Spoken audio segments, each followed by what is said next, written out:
Hello and welcome back. We're talking a little bit about contentfilter.net, and we're going to specifically talk about three topics today.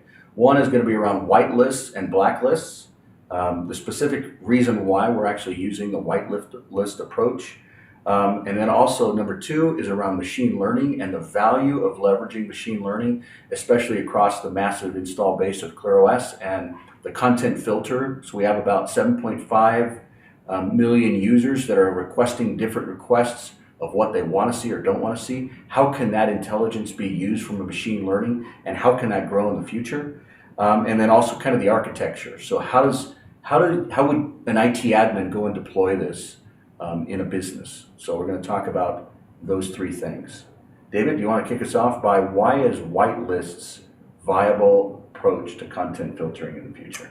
Right. If we take a look at the big picture of the internet, it started out with only IP addresses, and then we added names because they were more memorable, and then we started with .com and .net, and then today, I don't even know if we know how many top-level domains there are. I know there are hundreds. So the bottom line is we are at over 1 billion domains registered. Michael owns a few, I own a few, and right there's just a lot of domains available.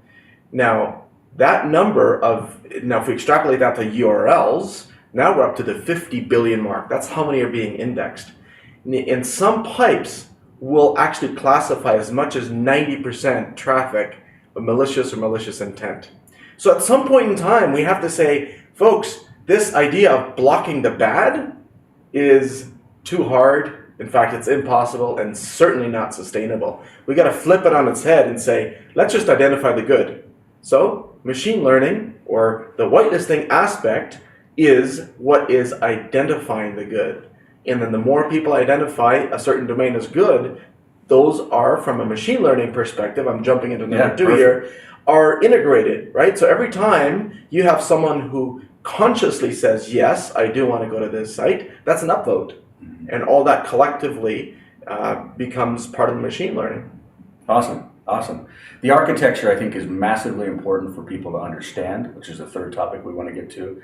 I specifically want to understand, where does it get deployed, and then how does egress work, and how does the IP versus DNS resolve name work, and how that. So if we walk through here, we've got, again, on-premise is below the line, off-premise is above the line, and you've got a device. This could be a router or a firewall or an x86-based system that basically running ClearOS, and you've gotten contentfilter.net from the marketplace, and then that connects up to an off-premise system that is intelligent in how you actually can go and manage where people can go and see, right? So you've got an on-premise element and an off-premise element, but David, where do the lists actually reside and the intelligence behind it? That's the beauty about where the lists lie. They lie in both places, except on-prem device, they don't have terabytes of storage, right? In the cloud, we do. So the on-prem device has everything that device needs, right? So this physical location and the average business actually needs less than 2,000 domains. That's nothing. But those 2,000 will be different tomorrow than they were today. And so all of that data lives in the cloud controller, but gets synchronized in real time to the on-prem device. It's pretty disruptive, especially when you're trying to go to sites maybe by IP address that's in a whole nother list. So we'll talk about that in a future movie. Appreciate you paying attention to what's new with contentfiltering.net. Thank you.